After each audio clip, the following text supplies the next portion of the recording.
Hello and welcome to Working Magic with Rain, how everyone can help grow Hull's resilience to flooding. My name's Heather Crombie and I'm here with Kate MacDonald from Tynebank Hull and East Riding. So we're both from Tynebank and we're very excited to be leading some of the community aspects of this magic project. We're joined by some of the other project partners who will be available for the Q&A after this session. In this presentation, we'll give you some background on the broader magic project. There's an exciting acronym reveal coming up and where it came from, then go on to discuss our part in the project and the significant opportunities and benefits it's going to bring to our area. Here's the acronym reveal that I promised. MAGIC is Mobilising Adaptation, Governance of Infrastructure through Co-Production. It's a £750,000 research project funded by the UK's Climate Resilience Special Priority Fund, which explores how public engagement can contribute to the intersection between addressing local flood risk and community health and well-being. Focusing on a case study in Hull and East Riding, the project will run for 2 years from July 2020 to July 2022. The preceding project, MOCA, Mobilising Communities for Adaptation, asked the question, would it be feasible for household rain tanks to contribute to urban flood resilience? And if so, how could it be done? Based on some truly encouraging results from MOCA, MAGIC was born. In MAGIC, we'll explore whether communities themselves can provide and manage water storage features either on public land or on their own properties. Motivation to do this might come from a desire to reduce flooding risk, but also because these features enhance a sense of place when they're designed imaginatively. In fact, re-greening urban areas has been linked to improvements in health and well-being, including better mental health and greater opportunities for physical activity, as well as promoting social cohesion. This is especially so when the community comes together to plan and manage the features.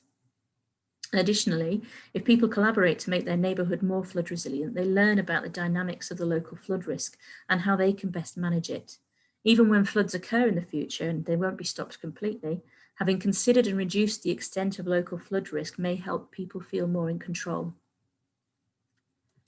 Now, this is from an article from the Telegraph 10 years ago, with the headline and pictures. So it's rather at the extreme end of flood management, but there's no doubt that architects, town planners and residents are all hyper aware that something has to be done in Hull and on the Yorkshire coast as water levels rise. With MAGIC, we aim to empower individuals, businesses and communities to foster flood resilience.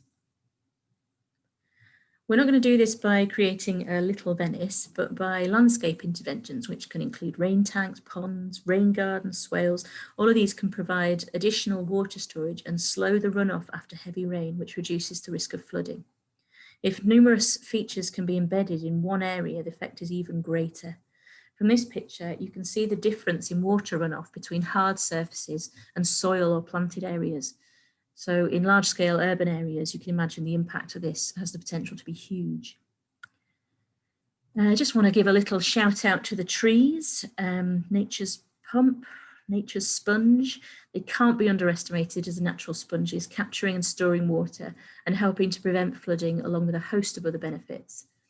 This hand-drawn graphic here shows a drainage system whereby a tree is planted in free draining aggregate, which is specifically designed to hold more water in a special pit while not drowning the tree. However, maintaining a mature tree, just as it is in your garden or on your business premises, is probably one of the easiest ways to support urban drainage on a day-to-day basis, and tree planting may well form part of the MAGIC project. We're likely to be working largely with stormwater planters and dual function rain tanks, which are a go-to option in the world of SUDS, another exciting acronym, Sustainable Urban Drainage Solutions or Systems. A number of different types and shapes exist, and we'll be designing our own versions as part of this project. The inbuilt overflow pipe provides a constant depth of water, so an ideal environment for a variety of plants, while slowing the flow into groundwater and sewer systems. We'll be looking at ways to design structures like these that combine water but with attractive garden feature. Through our Tynebank members, which is nearly 1,000 individuals and organisations altogether, and with input from people who take an interest locally, we'll play with innovative ideas how to construct and manage SUDS, ideally from reclaimed or recycled materials. We plan to host educational workshops on rainwater management, rain garden creation and flood resilience so that the power to act lies in everyone's reach. Alongside this, the pilot sites in Bilton and Derringham will explore the best SUDs for their respective sites and be co-designed by community members. The pilot sites have seen Magic community artists working with local residents, and the people who have signed up to the pilot receive bespoke activity boxes at different points in the year to help them engage and explore. If Hull's first reservoir is considered to be the existing water supply and flood storage lagoons are the second, this third reservoir would not be a single body of water, but the accumulated storage from domestic rain tanks, rain gardens and swales combining across different neighbourhoods to help absorb heavy rain. The Magic project will also work with developers to explore how novel design can ensure new developments contribute to flood resilience, but in a way which enhances greenery and increases property value rather than simply relying on hard engineering solutions. Magic representatives will interview policymakers in Hull and London to examine how local and national organisational structures and policy-making frameworks enable or inhibit local involvement in flood risk management. Magic is an exciting project for all partners and indeed for everyone living in Hull and East Yorkshire. The most exciting element for us is the legacy we intend to build as part of this project, collaborating with the engineers, designers, creatives and tinkerers in our network and upskilling as many people as possible to form a viable business venture based on the worker co-op model. We're facing a huge unemployment crisis, as well as another winter of uncertain weather conditions and quite likely more extreme weather events.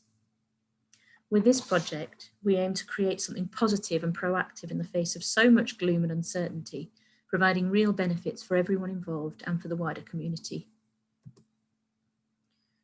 Water is one of the most precious resources on the planet and we can't live without it. Humans have always wrestled to manage it, with most habitable areas of the earth experiencing both flood and drought at different times. Climate change is undoubtedly making extreme weather events more common, and in order to maintain our lands and infrastructure, we're going to have to come up with some innovative solutions. We look forward to taking on this challenge through the Magic project with a view to real positive change and living with water without a side hustle in gondola hire. I'm now going to hand back over to Kate MacDonald to talk more about how this project fits into the bigger picture. Thanks, Heather. Yeah, I just wanted to mention a couple of, well, quite a few synergies, and part of what we do within the Time Bank and through our broader mutual aid network is it's all about weaving the connections. So on the surface, this is a really exciting project in its own, just on its own, in terms of enabling people within communities to feel that they can be part of a solution rather than feeling quite helpless, but also it feeds into other areas of opportunity. So this slide just has a couple of things that have been happening over the last few years in Hull. So we have a fantastic network of growers, all with community gardens through the allotment sites, with just hundreds of years of knowledge and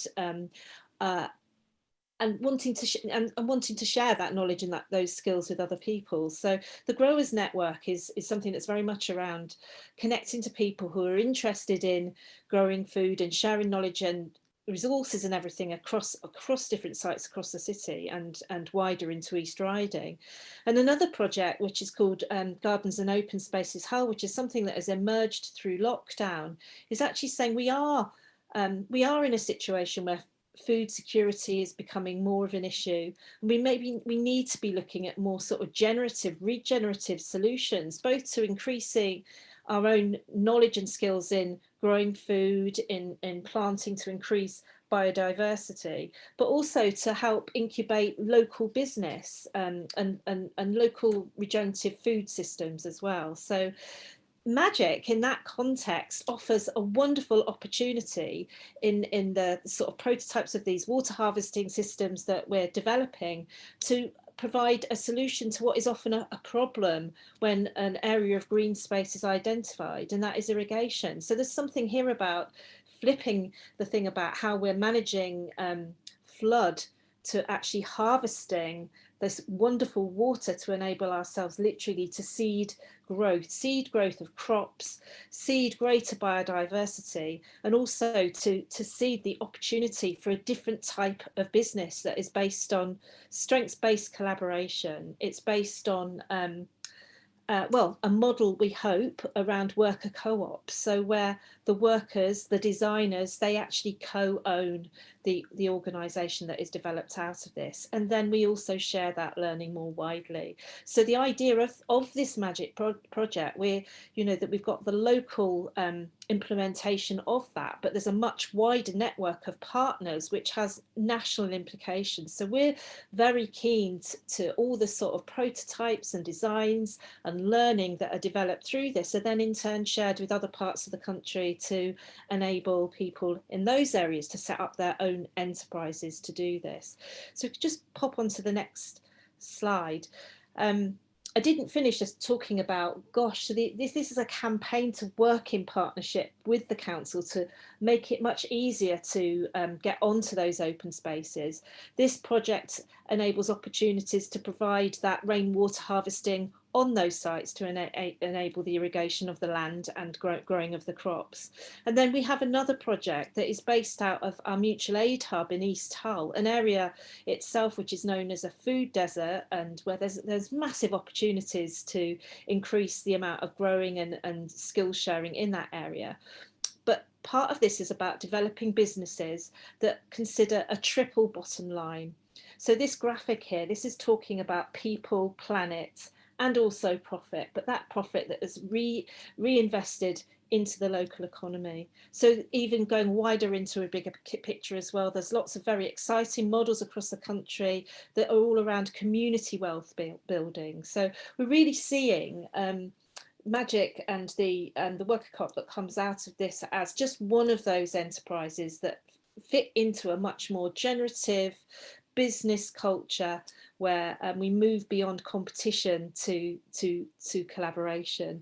And we're going to be hosting our Living with Water workshop in our centre, which is in the heart of a housing estate in East Hull, to actually build that expertise. We're going to be using our own building to demonstrate the prototypes of harvesting from that building and on the land as well.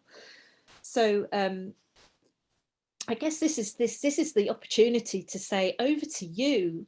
We really hope that you're really excited about this project as well. Heather said that we really want to make items from upcycling, reusing things that are no longer needed in every area. So there's absolutely loads of ways that you could get involved in creating designs, in giving us materials, in getting involved in sharing your knowledge as well, or even commissioning from this new worker co-op a rainwater system for your garden, for your school, for your business. So I'm going to leave it there. I hope you're as excited about this as we are, and we really look forward to having a conversation in the next part of the session. So thank you very much.